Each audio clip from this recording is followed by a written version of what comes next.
السلام علیکم دوستو، کیسے ہیں آپ سب؟ میں زبینہ فیاض ایک بار پھر آپ کے ساتھ تو میں شروع کر رہی ہوں کتاب غم نہ کرے، جس کے رائٹر ہے ڈاکٹر آئز القرنی اور جس کا ترجمہ کیا ہے قطریف شہباز ندوی صاحب نے۔ تو شروع کرتے ہیں غم نہ کرے پارٹ 12۔ مایوسی قلب اور روح کو سب سے زیادہ ترشرو بناتی ہے، لہٰذا اگر انسان مسکرانا چاہتے ہیں تو مایوسی سے لڑیے۔ فرحت آپ کو اور تمام لوگوں کو ملی ہے، کامیابی کا دروازہ بھی سب کے لیے کھلا ہے، بس اپنے آپ کو عادی بنا دیجیے کہ امیدیں جاگے اور مستقبل میں خیر کی امید رکھیں۔ اگر آپ یہ خیال کرنے لگیں گے کہ آپ چھوٹے چھوٹے کاموں کے لیے پیدا ہوئے ہیں تو پھر زندگی میں چھوٹے ہی کام کر سکتے ہیں۔ جب آپ یہ سمجھیں کہ بڑے کاموں کے لیے بنے ہیں تو آپ میں ہمت خود بخود پیدا ہو جائے گی، جس سے ساری رکاوٹیں دور اور اڑچنیں ختم ہو جائے گی۔ آپ اپنے بلند مقصد اور وسیع میدان کو پا لیں گے۔ زندگی میں اس کا تجربہ برابر ہوتا رہتا ہے۔ مثلا جو شخص 100 میٹر کی دوڑ میں حصہ لے گا وہ 100 میٹر تک ہی دوڑ پائے گا اور تھک جائے گا، لیکن جو 600 میٹر کی دوڑ میں حصہ لے گا وہ 100 یا 200 میٹر تک دوڑ کر تھکے گا نہیں، بلکہ جتنا ارادہ ہے ویسی ہی ہمت بھی پیدا ہو جائے گی۔ لہٰذا اپنا مقصد متعین کیجیے۔ بلندی مشکل سے حاصل ہوتی ہے، جب روزانہ ایک قدم بھی اس کی طرف بڑھائیں گے تو کیوں کر حاصل نہ ہوگی؟ ہاں، اگر مایوسی ہوگی، امید کا فقدان ہوگا، آدمی برائیوں کو دیکھ کر اپنی زندگی کو جہنم بنا ڈالے گا، لوگوں کے عیوب ڈھونڈتا پھرے گا، بس برائیوں کی ہی بات کرے گا، تو ظاہر ہے نا کہ اس سے اس کی زندگی تنگ اور دشوار ہی ہوگی اور اسے ایک تاریک جیل خانہ لگے گی۔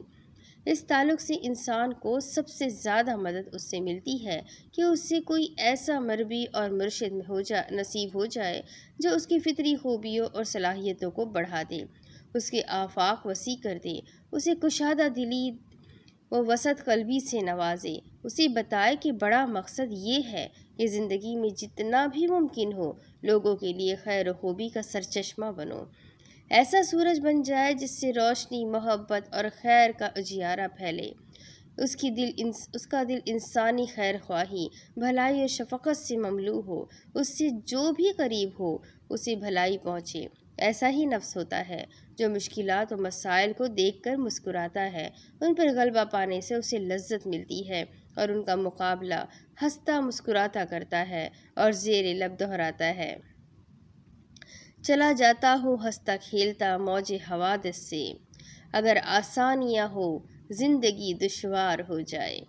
اس کے برعکس ترشرو مشکلات کو دیکھ کر سہم جاتا ہے، اس کی ہمت جواب دے جاتی ہے، وہ اگر مگر سے اسے ٹالتا رہتا ہے، حالانکہ جس زمانے کو وہ برا بھلا کہتا ہے وہ اس کے مزاج کے سوا کچھ نہیں۔ اس کی تربیت ہی ایسی ہوئی ہے کہ زندگی میں کامیابی تو چاہتا ہے لیکن اس کی قیمت ادا کرنا نہیں چاہتا۔ اسے ہر راستے میں شیر ببر بیٹھا دکھائی دیتا ہے، وہ بیچارہ اس انتظار میں رہتا ہے کہ آسمان سے سونا برسے یا زمین سے ہی خزانہ نکل آئے۔ مشکلات زندگی ایک اضافی امر ہے۔ چھوٹے آدمی کے لیے ہر چیز مشکل ہے، بڑے آدمی کے لیے کچھ مشکل نہیں۔ بڑے لوگوں کی عظمت میں مشکلات و مصائب کا سے مقابلہ اضافہ کرتا ہے، جبکہ چھوٹے لوگ مشکلات سے راہ فرار اختیار کرتے ہیں تو ان کے چھوٹے پن میں اضافہ ہو جاتا ہے۔ مشکلات کٹکھنے کتے کی طرح ہے، اسے دیکھ کر تم ڈر جاؤ اور دوڑ پڑو تو بھونکے گا اور تمہارے پیچھے دوڑے گا، اور اگر تم اسے اہمیت نہ دو، خم ٹھوک کر اس کے سامنے جاؤ تو اپنے خول میں سمٹ جائے گا اور تمہیں راستہ دے دے گا۔ پھر ایک چیز یہ بھی ہے کہ آدمی کے لیے اس سے بڑا کوئی قاتل نہیں کہ وہ اپنے کو بے قیمت، عاجز اور کمزور سمجھ لے۔ اس سے بڑا کوئی کام ہو ہی نہیں سکتا۔ کسی بڑے خیر کی توقع نہیں کی جا سکتی۔ بے وقتی کا یہ احساس آدمی سے خود اعتمادی چھین لیتا ہے۔ وہ کسی کام کا ارادہ کرتا ہے تو اس کی کامیابی کے امکان میں اور اپنی صلاحیت میں شک کرتا ہے، ہم پست ہو جاتی ہے اور وہ ناکام ہو جاتا ہے۔ خود اعتمادی بہت بڑی فضیلت ہے، زندگی میں کامیابی کا دار و مدار اسی پر ہے، لیکن خود اعتمادی اور غرور نفس میں بڑا فرق ہوتا ہے۔ مؤخر الذکر بڑی نیچ اور گھٹیا چیز ہے۔ دونوں کے مابین فرق یہ ہے کہ غرور میں انسان خام خیالی اور تکبر پر بھروسہ کرتا ہے، اور خود اعتمادی میں یہ ہوتا ہے کہ آدمی کو ذمہ داری اٹھانے اور نبھانے کا یقین ہوتا ہے۔ اس میں اس کی صلاحیت قوی اور استعداد بڑھ جاتی ہے۔ ایلیا ابو ماضی کے ایک نظم میں یہ مضمون بڑی خوبی سے بیان ہوا ہے۔ اس نے کہا کہ آسمان پسماردہ اور ترش رو ہے۔ میں نے کہا ٹھیک ہے، آسمان کو پسماردہ رہنے دو، لیکن تم تو مسکراؤ۔ اس نے کہا نوجوانی گزر گئی۔ میں نے کہا ٹھیک ہے، پھر بھی مسکراتے رہو کہ افسوس کرنے سے گزرا زمانہ واپس نہیں آئے گا۔ اس نے کہا میں نے پیار کیا، اسے اپنا سب کچھ دے دیا، لیکن اس نے میرے عہد و پیمان توڑ دیے، میرا دل توڑ دیا۔ اب کیسے میں ہنس سکتا ہوں؟ بے وفائی سے میری زندگی جہنم بن گئی۔ میں نے کہا تمہارے لیے خوشی کی بات ہے کہ اس سے پیچھا چھوٹا، اس سے شادی ہو جاتی تو ساری عمر روتے رہتے۔ کہا کہ تجارت میں بڑا کمپٹیشن ہے، اس کا حال پیاسے مسافر کا سا ہو رہا ہے، یا جیسے کوئی ڈائن ہو جو خون پی رہی ہو اور خون کی پھنکار مار رہی ہو۔ میں نے کہا خوش ہو کر ہی تم تجارت کی بیماری کا علاج کر سکتے ہو، مجرم دوسرے ہیں اور خوف میں تم رہتے ہو۔ کہنے لگا مجھے دشمنوں سے گھیر رکھا ہے، ان کی آوازیں آ رہی ہیں، ان کا گھیراؤ مجھے کب خوش ہونے دے گا؟ میں نے کہا تم ان سے بڑے اور بڑھ کر ہو، تبھی وہ تمہیں ڈھونڈ رہے ہیں ان سے۔ اس نے کہا کہ احباب کو دینا مجھ پر لازم ہے، جبکہ جیب میں پھوٹی کوڑی بھی نہیں۔ میں نے کہا کہ خوشی مناؤ، زندہ تو ہو، مردوں میں شمار نہیں ہوتے۔ کہنے لگا کہ گردش زمانے نے مجھے کڑوے کسیلے پھل توڑنے پر مجبور کر دیا ہے۔ میں نے کہا اس کے باوجود خوش رہو کہ تمہاری کسی خوشی سے کوئی دوسرا خوش ہو جائے گا۔ یہ بتاؤ کہ ایک درہم کھو جانے پر رنج کرنے سے فائدہ ہے یا دل کی خوشی کھو جانا بڑا نقصان ہے؟ اس لیے ہنسو، مسکراؤ۔ تاریک راتوں میں شہباب ہنستے ہیں، اسی لیے تارے ہمیں محبوب ہیں۔ کہنے لگا جو آدمی بھی دنیا میں آیا اسے خوشی کہاں ملتی ہے؟ جگہ جی لگانے کی دنیا نہیں ہے، یہ عبرت کی جا ہے، تماشا نہیں ہے۔ میں نے کہا جب تک آپ کے اور موت کے بیچ ایک بالشت بھر بھی فاصلہ ہے تو ہنسنے کا موقع بھی باقی ہے۔ ہمیں اس خوشی، انشراح صدر، کشادہ دلی نرم ہوئی، سخاوت، ہنسی و مسکراہٹ کی محبت کی بہت ضرورت ہے۔ حدیث میں ہے اللہ نے مجھے وحی کی ہے کہ تواضع اختیار کرو کہ نہ کوئی کسی پر زیادتی کرے، نہ کوئی کسی کی ہنسی اڑائے۔ غم نہ کرے، آپ اس کا تجربہ کر چکے ہیں۔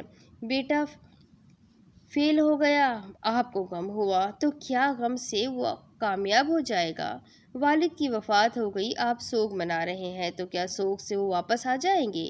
تجارت میں نقصان ہو گیا، آپ نے رنج کیا، تو کیا رنج سے نقصان فائدے میں بدل جائے گا؟ غم نہ کرے کیونکہ آپ ایک مصیبت پر غمگین ہوں گے، مصائب کا ڈھیر لگ جائے گا، فکر و فاقہ پر بے چینی ہوئی اور مصیبت بڑھ گئی۔ دشمنوں کی باتیں سوچ کر فکر مند ہوئے، اس طرح ان کی ہی مدد کر بیٹھے۔ آپ کو کسی آفت کا اندیشہ لاحق ہوا، وہ نہیں آئی۔ غم نہ کرنا چاہیے کہ غم کے ساتھ وسیع گھر، خوبصورت بیوی، مال و دولت، جاہ و منصب اور لائق لڑکے کچھ کام نہ دیں گے۔ غم نہ کیجیے کہ حزن و ملال ٹھنڈے پانی کو کڑوا، ارک گلاب کو ایلوا، باغ کو صحرا اور زندگی کو ناقابل برداشت قید خانہ بنا دے گا۔ حزن و ملال کو قریب نہ آنے دیجیے کہ آپ کے پاس 2 آنکھیں ہیں، 2 کان ہیں، 2 ہونٹ ہیں، 2 ہاتھ، 2 پاؤں، زبان اور امن و امان و عافیت ہے، صحت حاصل ہے۔ تم اپنے رب کی کن کن نعمتوں کو جھٹلاؤ گے؟ سورہ رحمان۔ آپ غم کیوں کریں جبکہ دین و عقیدہ کی نعمت حاصل ہے، گھر میں رہتے ہیں، روٹی کھاتے ہیں، پانی پیتے ہیں، کپڑا پہنتے ہیں، ساتھ دینے اور آرام پہنچانے کے لیے بیوی ہے، پھر غم کا کیا جواز؟ غم کی نعمت۔ رنج و الم ہمیشہ ہی برا نہیں ہوتا، نہ ہمیشہ ہی ناپسندیدہ۔ کبھی کبھی بندے کے لیے رنج کرنا بہتر ہوتا ہے۔ جب دکھ ہوتا ہے تو والہانہ دعا اور سچی تسبیح پڑھی جاتی ہے۔ طالب علم زمانہ طالب علمی میں تکلیف اٹھاتا ہے، اس کی محنت اسے بڑا عالم بنا دیتی ہے، کیونکہ شروع میں اس نے محنت کی، اس لیے آخر میں وہ چمک گیا۔ شاعر بھی پہلے اچھا خاصا دکھ جھیلتا ہے، اپنے دل و جگر کا خون کرتا ہے، اس کے بعد ہی وہ مؤثر ادب تخلیق کرتا ہے، جو خوبصورت اور دلکش بھی ہوتا ہے اور جاذب نظر بھی۔ جو طالب علم آرام و سکون کی زندگی گزارتا ہے، اسے بحرانوں اور مشکلات سے گزرنا نہیں پڑتا۔ ایسا طالب علم ہمیشہ کسل مند، سست اور کاہل رہے گا، وہ ترقی نہیں کر سکتا۔ جو شاعر تکلیف نہیں اٹھاتا، اپنے دل و جگر کا خون نہیں کرتا، درد کا اسے احساس نہیں ہوتا، اس کی شاعری پر اثر اور زندہ جاوید نہیں ہوتی، کیونکہ وہ شاعر کے منہ سے نکلتی ہے، دل سے نہیں۔ اس کی زبان سے ادا ہوتی ہے، اس کے دل اور ضمیر محسوس نہیں کرتے۔ ان سے بھی بلند اور عرفہ مثال ان مومنوں کی زندگی ہے جو صدر اسلام میں ہوئے، جبکہ بعثت کا آغاز ہوا اور ملت محمدیہ کی ابتدا ہوئی۔ کیونکہ ان کا ایمان بلند تھا، ان کے دل نیک تھے، وہ قول کے سچے اور علم میں گہرے تھے۔ کیونکہ انہوں نے مصیبتیں جھیلی، شدائد اٹھائے، بھوک پیاس تکلیفیں برداشت کی، گھروں سے نکالے گئے، اپنے پیاروں کو چھوڑنا پڑا، مرغوبات سے ہاتھ دھوئے۔ اس طرح وہ اللہ کے منتخب بندے اور چنیدہ جماعت بنے۔ وہ پاکیزگی کی مثال، عزت کی نشانی اور قربانی کی علامت تھے۔ یہ اس وجہ سے کہ انہیں جو بھی بھوک پیاس، اذیت اور تکلیف پہنچی، جو بھی قدم انہوں نے اٹھائے، جس سے کفار ناراض ہوئے، دشمنوں کو جو بھی زخم انہوں نے پہنچائے، اس کے بدلے ایک عمل صالح لکھ دیا گیا۔ اللہ تعالیٰ محسنین کے اجر کو ضائع نہیں کرتا۔ ان کے علاوہ اور بھی مثالیں ہیں کہ جنہوں نے رنج و الم اٹھائے اور اس کے بعد بہترین تخلیقات پیش کی۔ متنبی کو شدید بخار ہوا تو اس نے اپنا شاہکار قصیدہ کہا: وزائرتی کان بہا حیات، فلیست تزور علی فی المظلام۔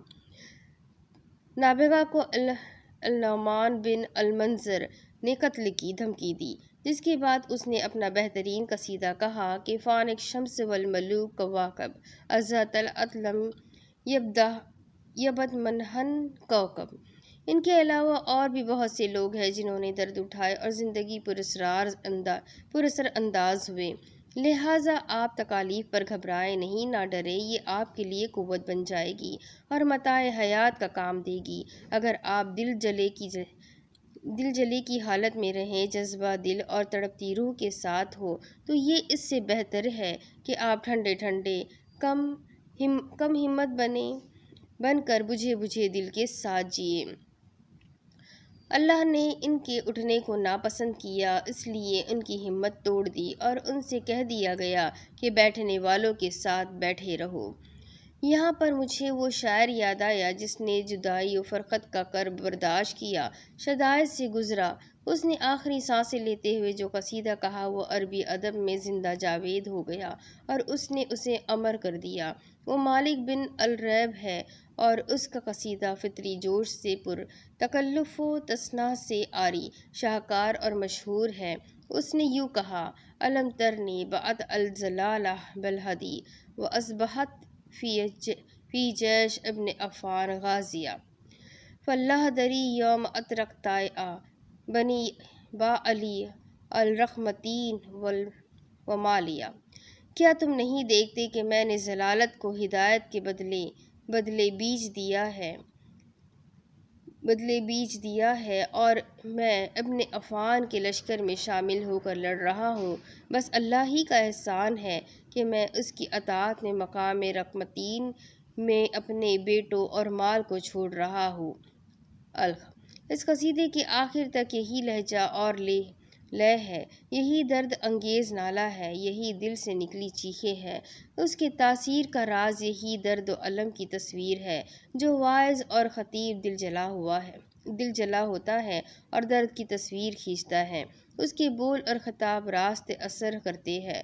اسے بجا طور پر کہا جاتا ہے کہ وہ ازل دل خیز و بردل ریزوں کی سچی مثال ہے۔ فرمایا، اللہ نے جان لیا ان کے دل کی تڑپ کو اور ان پر سکنیت نازل کی اور قریب کے فتح عطا کی۔ ایک شاعر نے کہا، جس کا مفہوم یہ ہے کہ عاشق کے عشق اور اس کے درد پر تم اس وقت تک ملامت نہیں کر سکتے جب تک کہ تمہارے دل کی گہرائیوں میں بھی وہی درد نہ اتر آئے۔ میں نے بہت سے شاعروں کے دیوان دیکھے، لیکن چونکہ انہیں خود درد و الم کے تجربوں سے گزرنا نہیں پڑا، اسی لیے وہ محض مضمون آفرینی کی مثال ہے۔ ان میں نہ زندگی ہے نہ روح۔ اسی طرح بہت سی کتابیں وعظ و نصیحت کی دیکھیں، لیکن سامع پر کوئی اثر نہیں پڑتا، مخاطب ان سے کوئی اثر نہیں لیتا۔ وجہ یہ ہے کہ وہ الفاظ کا مجموعہ ہے، زبان سے نہیں انہیں ادا کر دیا جاتا ہے، نہ درد کا احساس، نہ جذبے کی گرمی۔ وہ اپنے منہ سے وہ چیز نکالتے ہیں جو ان کے دل میں نہیں ہوتی۔ لہٰذا آپ اپنے کلام یا شعر کو مؤثر بنانا چاہتے ہیں تو پہلے خود اس کی آگ میں جلیے، اس کا اثر لیجیے، اس کے ساتھ چلیے۔ آپ دیکھیں گے کہ لوگوں پر آپ اثر انداز ہوں گے۔ پھر جب ہم اس پر بارشیں برساتے ہیں تو وہ ابھرتی ہے اور ہر قسم کی رونق دار نباتات اگاتی ہے۔ معرفت کی نعمت۔ جہل ضمیر کی موت ہے، وہ زندگی کو ذبح کرنا ہے اور یہ عمر کا ضیاع بھی ہے۔ میں تیری پناہ چاہتا ہوں کہ میں جاہلوں میں سے ہوں۔ علم نور بصیرت ہے، روح کی زندگی ہے، طبیعت کی قوت ہے۔ کیا وہ جو مردہ تھا اور ہم نے اس کو زندہ کر دیا اور اس کے لیے ایک روشنی دے دی جس میں وہ چلتا ہے، لوگوں کے بیچ اس کی طرح ہو سکتا ہے جو تاریکیوں میں ہو، ان سے نکل نہ پاتا ہو؟ سرور انبساط علم کے ساتھ آتے ہیں، کیونکہ علم نامعلوم کے حصول اور گمشدہ کی تلاش اور چھپے ہوئے کے انکشاف کا نام ہے۔ آدمی کے دل کو جدید کی معرفت اور نئے کی اطلاع کی چاٹ لگی ہوئی ہے۔ اس کے مقابلے میں جہل اکتاہٹ اور حزن کا نام ہے۔ وہ ایسی زندگی ہے جس میں کچھ بھی نیا نہیں، نہ لطف نہ مٹھاس، کل آج کی مانند، آج کل کی طرح۔ لہٰذا اگر آپ خوشگوار زندگی چاہتے ہیں تو علم حاصل کیجیے، معرفت کی تلاش کیجیے، فائدے حاصل کیجیے، تاکہ آپ کے تمام تفرقات اور رنج و محن ختم ہو جائے۔ کہیے کہ میرے رب، میرے علم میں اضافہ فرما۔ پڑھو اپنے رب کے نام سے جس نے پیدا کیا۔ جس کے ساتھ اللہ خیر چاہتا ہے اسے دین کا تفقہ عطا کرتا ہے۔ حدیث۔ جو شخص جاہل ہے، معرفت میں صفر ہے، اس سے اپنے مال و جاہ پر فخر کا کوئی حق نہیں، کیونکہ اس کی زندگی مکمل نہیں، اس کی حیات کامل نہیں۔ کیا وہ شخص جو جانتا ہے کہ تمہارے رب کی جانب سے تمہارے اوپر حق نازل ہوا ہے، اس کی طرح ہے جو اندھا ہے؟ مفسر محشری فرماتے ہیں، علوم کی تنقیح کے لیے میرا جاگنا میرے لیے کسی دوشیزہ کے وصل اور ہم آغوشی سے بھی زیادہ لذیذ ہے۔ کسی مشکل کو حل کرنے کے لیے میرا خوشی سے جھومنا ساقی کے پیالے سے زیادہ لذیذ اور میٹھا ہے۔ میرے قلم کے کاغذ پر چلنے کی جو آواز نکلتی ہے وہ عاشقوں کے نغموں سے بہتر ہے۔ اپنے کاغذات سے گرد و غبار کو جھاڑنے کی آواز اس آواز سے زیادہ اچھی ہے جو دوشیزہ اپنا دف بجا کر نکالتی ہے۔ سن اے وہ شخص جو محض آوازوں سے میرا رتبہ حاصل کرنا چاہتا ہے، میں رات بھر جاگوں، تم رات بھر سو، اس کے باوجود تم میرا مقام پا لینا چاہتے ہو۔ معرفت کا کیا مقام ہے؟ آدمی معرفت حاصل کر کے کتنا خوش ہوتا ہے، اس سے سینہ کتنا ٹھنڈا ہوتا ہے اور اس کی وجہ سے دل کتنا خوش ہوتا ہے۔ بس وہ اپنے رب کی طرف سے روشن دلیل کے ساتھ ہو، اس کی طرح ہو سکتا ہے جس کی بد عملیاں اسے اچھی لگتی ہوں، جو اپنی خواہشات کے پیچھے دوڑ رہا ہو۔ خوش رہنے کا فن۔ بہت بڑی نعمتوں سے دل کی خوشی ہے۔ اس کا استقرار، آرام اور سکون ہے۔ دل کی خوشی میں ذہن کا اثبات ہے۔ روحانی مسرت شادمانی ملتی ہے، جدت و اختراع کی صلاحیت بیدار ہوتی ہے۔ لوگ کہتے ہیں کہ خوش رہنا ایک فن ہے، اسے سیکھا جا سکتا ہے۔ جو اسے سیکھ لے، اس کے حصول کا طریقہ جان لے تو وہ زندگی کی خوشیاں لوٹا لیتا ہے، ان نعمتوں سے لطف اندوز ہوتا ہے جو اس کے چاروں طرف بکھری پڑی ہے۔ اس سلسلے میں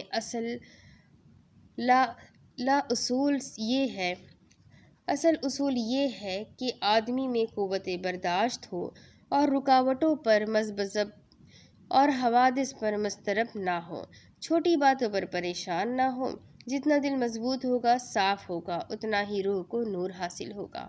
فطرت کی کنجی کا مقابلہ نہ کر پانا، نفس کا مضطرب ہو جانا، رنج و فکر اور آلام و ہموم کے محرکات و اسباب ہے۔ جو آدمی اپنے کو صبر و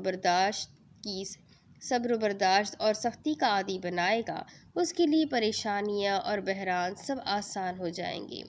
جب آدمی موت کا عادی ہو جائے تو تمام مصائب اس کے لیے بہت آسان ہو جائیں۔ خوشی کے دشمنوں میں ذہنی افق کا تنگ ہونا، تنگ نظری اور بس اپنے آپ ہی کو دیکھنا، بقیہ دنیا کو اہمیت نہ دینا ہے۔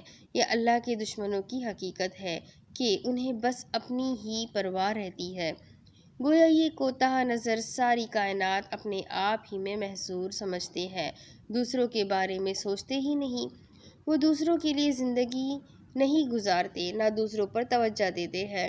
ہمارے آپ کے لیے ضروری ہے کہ کبھی کبھی ہم دوسروں کے ساتھ بھی جئیں، کچھ وقت اپنے خول سے نکلیں تاکہ اپنے آلام و مصائب، مسائل و مشکلات اور رنج و فکر کو بھول جائیں۔ اس طرح ہم اپنے آپ کو راحت دے سکیں گے اور دوسروں کو بھی۔ تو کیا سمجھے آپ لوگ؟ خوش رہنا ہے ہم سب کو۔ جی ہاں، خوش رہیے، اپنے آس پاس کے ماحول کو، اپنے آس پاس کے لوگوں کو دیکھیے اور خوش رہنے کی کوشش کیجیے۔ خوش رہنا ایک فن ہے اور یہ فن اللہ نے ہم سب کو نوازا ہے، بس اس پر غور کرنے کی دیر ہے۔ تو خوش رہے، ملیں گے اگلے ویڈیو میں، تب تک کے لیے چینل کو ضرور سبسکرائب کر لیں، بیل آئیکن کو ضرور دبا دیں، ویڈیو کو لائک کر دیں، اور اگر آپ کو میری یہ کہانی، میری یہ کتاب پڑھنا اور میرے باقی ویڈیوز پسند آ رہے ہیں تو اپنے کانٹیکٹس میں شیئر ضرور کریں۔ تو ملتے ہیں اگلے ویڈیو میں، تب تک کے لیے اپنا خوب سارا خیال رکھیں، خوش رہیں، مجھے بھی دعاؤں میں یاد رکھیں۔ اللہ حافظ۔